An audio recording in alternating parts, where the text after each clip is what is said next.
가기사는 증시 각도기. 안녕하세요. 증시 나침반은 지원입니다. 네, 안녕하십니까. 각도기 곽선주입니다.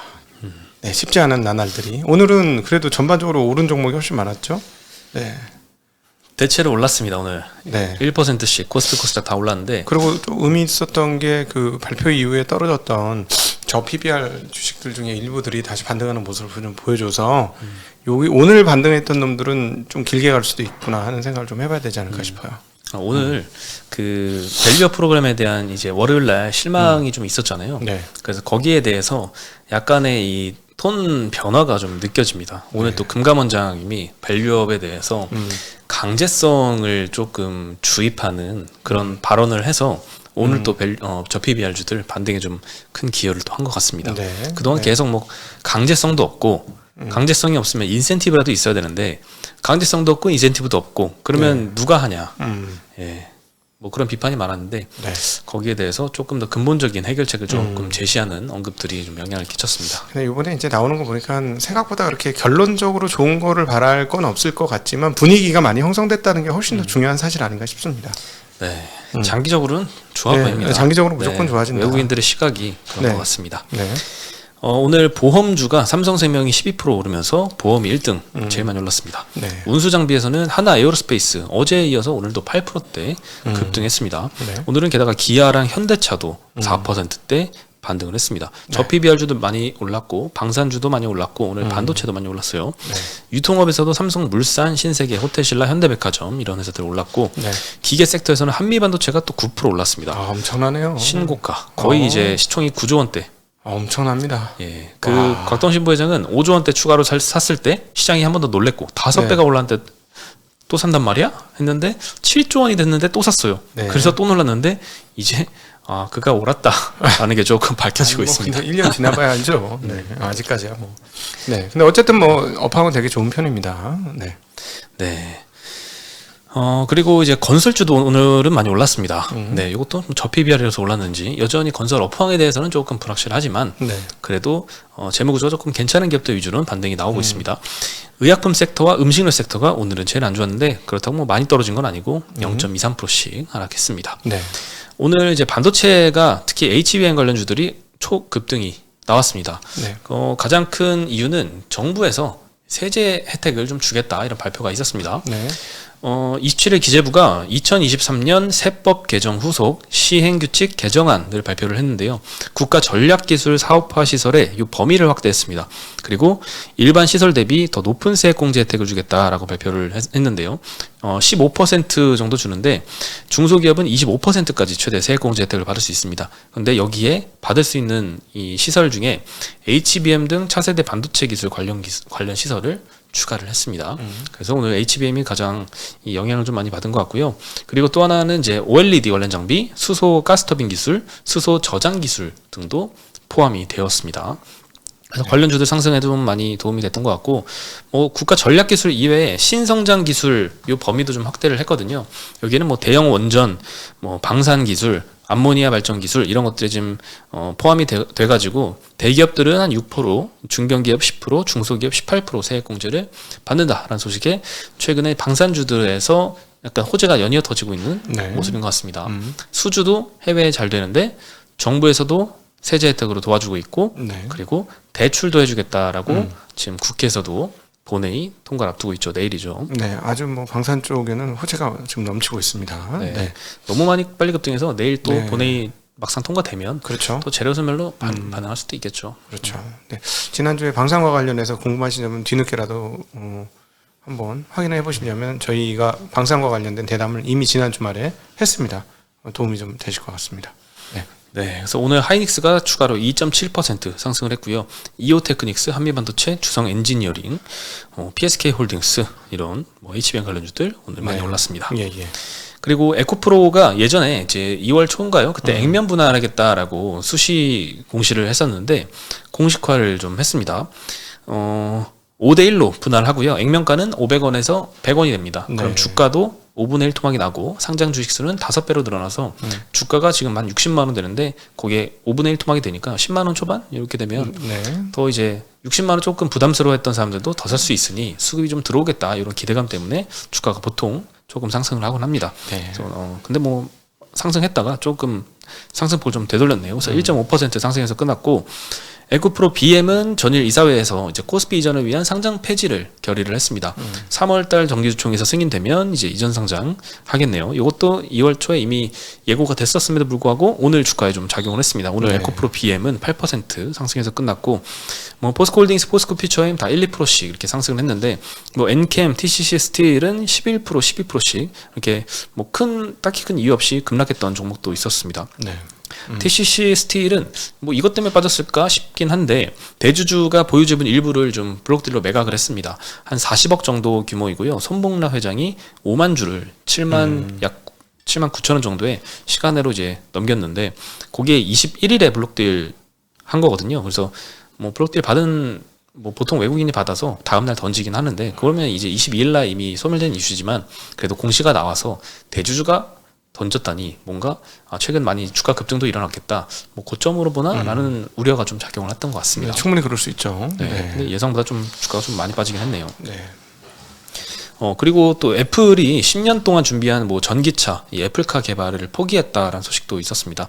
뭐 연구 조직을 뭐 해산해서 AI 부서로 좀 이동한다라고 하는데, 뭐 전기차가 조금 힘들어서 일 수도 있을 것 같고, 뭐 AI 쪽을 더 강화하기 위한 의미도 좀 있을 것 같고, 뭐 어쨌든 이게 시장에 좀 영향을 미칠까 싶었는데 별로 이렇게 영향 안 미치더라고요. 예전에 애플카 뭐 나온다 했을 때 기아가 막 급등했었잖아요.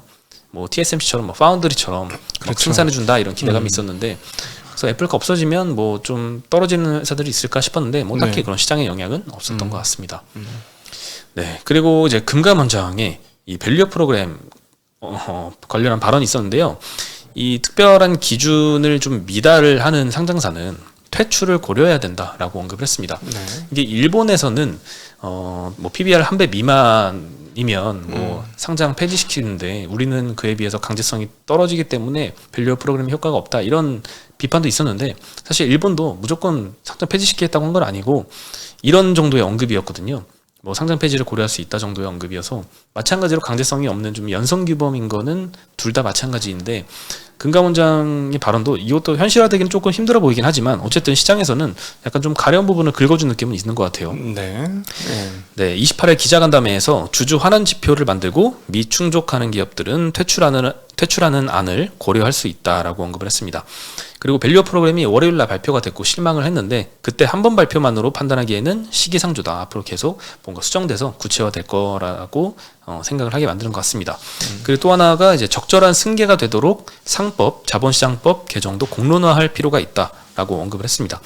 그 어저께 이제 그저께인가요? 에르메스 자산운용이나 네. 이제 영국계 헤지펀드에서 아주 이제 좀 쓴소리를 쓴소리를 약간 직설적으로 했죠. 네. 그래서 정부에 대한 비판도 있고, 한국 코리아 디스카운트의 원인을 잘못 진단했다 이런 비판을 했었는데, 그때 그 원인을 인식해서인지 그 원인에 맞는 뭔가 근본적인 해결책, 상법 관련된 이야기를 좀 했던 게 좀 결정적이었던 것 같습니다. 근데 어쨌든 이건 거래소에서도 할 수는 있는 거예요. 거래소에서도 맘만 먹으면 상당히 할 수 있는데, 이게 일회성 어떤 프로파간다처럼 한번 외침으로 끝나지 말고 계속적으로 영속적으로 이어지길 바라고, 중요한 부서에서 계속 이런 얘기를 해주면 더 좋을 것 같습니다. 네. 네, 그리고 또 하나 이제 싱가포르 포트폴리오 매니저가 이제 야누스 핸더슨 자산운용이라는 글로벌 운용사인데, 여기에 한 매니저가 인도 주식을 줄이고 한국 주식을 늘린다는 계획을 발표를 했습니다. 뭐 한국의 가치주 랠리를 놓치고 싶지 않아서 인도 비중을 줄이고 한국의 배당 수익률과 지배구조 개선 종목 비중을 좀 늘렸다라고 언급을 했는데, 배당과 기업 개혁이라는 주제라면 향후 6개월에서 12개월 동안은 한국 주식이 훨씬 더 매력적이다라고 언급을 했습니다. 뭐 블룸버그 기준으로는 이 향후 1년 동안 배당 수익률 기대값이 인도가 한 1.5% 정도 되는데 코스피가 2.5%라고 합니다. 그만큼 인도는 좀 많이 올라서 이렇게 네. 지속 떨어진 것 같은데, 그만큼 한국이 지금 시장에서는 더 매력적이다. 그래서 그런지 외국인 수급도 올해 들어서 한국에 77억 달러 들어왔는데 인도에서는 30억 달러가 나갔습니다. 네. 그래서 우리나라에 대한 기대감은, 외국인들은 조금 더 이 밸류 프로그램에 대한 장기 기대는 좀 하고 있다라는 소식이 좀 들리는 것 같네요. 하기만 하면 외국인들은 니네 나라 이거 이상한 나라야 하고 안 하던 거를 그럼 정상화 됐어? 그러면은 해도 되겠네, 이렇게 되는 거죠. 기업에 대해서야 뭐 분석을 해보면 아니까 좋은 회사들 많다는 걸 알 텐데. 예. 희한할 것 같아요. 이게 지표도 좋고 한데 주가가 좀 너무 이렇게 눌려 있어가지고 주주환원은 또 왜 이렇게 안 하나 싶기도 하고. 아니지 해봤더니 여는 진짜 웃기는 나라네. 골 때리네 이러고 주변에 한번 투자했던 펀드 매니저들 야야야 거기 하지 마. 야 거기 한번 들어가면 물려서 나오지도 못해. 야. 조심해. 하려면 조금만 해봐. 이렇게 되는 거 아니겠어요? 인식이 네. 참 중요한 것 같아요. 그렇죠. 외국인들이 봤을 때는 비정상적인 운용을 하고 있는 게 많다고 보겠죠. 네. 그만큼 이제 인식도 쉽게 바뀌긴 어려울 것 같은데 금감원장님도 이런 얘기 하더라고요. 그 일본도 뭐 적게는 한 5년에서 최장 한 10년 동안 이게 장기 프로젝트로 주주환원을 올려온 거다라고 하면서 우리도 이제 기업 뭐 밸류업 프로그램 이제 시작이니까 좀 앞으로 좀 더 지켜봐 달라 이런 이야기를 한 것 같은데 뭐 장기적으로 좀 많이 멀티플이 좀 개선이 됐으면 좋겠습니다. 네. 네. 억울하잖아요. 똑같은 이익 내도 멀티플은 막 3분의 1밖에 못 받고 이러면. 그렇죠. 지금 그런 상황인 거죠. 답답하죠. 네. 네, 그래서 자본의 자유를 조금 더 키우는 방법도 방법 중에 하나일 것 같아요. 일본이 채택했던 것처럼 외국의 행동주의 펀드들에 대한 문호를 조금 더 개방한 거잖아요. 우리도 좀 그럴 필요가 있을 것 같습니다. 네. 네, 그리고 오늘 뭐 건설주가 좀 눈에 띄었습니다. 보통 뭐 은행주, 증권주, 지주, 뭐 자동차주, 뭐 항상 이렇게 저 PBR주들 왔다 갔다 하는데 건설주들 중에 현대산업개발은 꾸준하게 지금 계단식으로 주가가 상승해서 예전에 아파트 붕괴됐었잖아요. 네. 그 붕괴 사고 이전 주가까지 거의 회복을 했습니다. 네, 그래서 뭐 PF 부실이 완전 해결된 것도 아니지만 여전히 좀 재무 구조가 좀 안정적이고 그리고 뭐 밸류에이션 낮은 건설주들 위주로는 좀 반등이 이어지고 있는 것 같습니다. 네. 네, 그리고 기타 이제 종목 이슈들 중에 데브 시스터즈가 오늘 7% 정도 상승을 했는데요. 대표적으로 이제 쿠키런 게임 하는 회사인데 유명한 거죠. 막 이렇게 이상하게 생긴 애가 캐릭터가 막 움직이는 거죠. 네, 쿠키처럼 생긴 애가 뭔가 이제 되게 좀 단순하고 이런 게임인 것 같아요. 네. 네. 근데 인도 퍼블리싱 계약을 했다는 소식이 있었습니다. 네, 카카오톡 게임하기로 처음에 2013년에 시작을 해서 아시아 쪽으로 좀 영향을 많이 넓혔고 일본, 대만, 태국 이런 데서는 흥행에 성공을 했는데 이번에 인도를 진출했는데 인도가 인구가 14억이죠. 네. 네, 플랫폼 게임 이용자 수가 작년 기준으로는 4억 4천만 명입니다. 여전히 10억의 인구가 게임을 안 하고 있는데 그 중에 일부만 추가가 돼도 괜찮을 것 같아요. 근데 전망 자료에 따르면 2027년에는 게임 인구가 한 6.4억 명까지 올라올 거다. 한 2억 명 더 추가로 올라올 거다 하니까 뭐 다른 데서 하는 것보다는 훨씬 난 것 같아요. 인도를 공략을 하는 게. 네. 네. 매출액은 23년도 기준 한 1.1조 원 정도 시장인데 27년에는 2.1조 원으로 더블로 늘어나는 굉장히 좀 성장성 기대감이 높은 시장이기도 합니다. 이런 시장을 공략해서 주가도 좀 반응을 했던 것 같고요. 대부분 이제 인도 사람들은 모바일 게임 많이 하네요. 모바일 게임 비중이 97%로 아주 컴퓨터가 압도적입니다. 없을 것 같은데.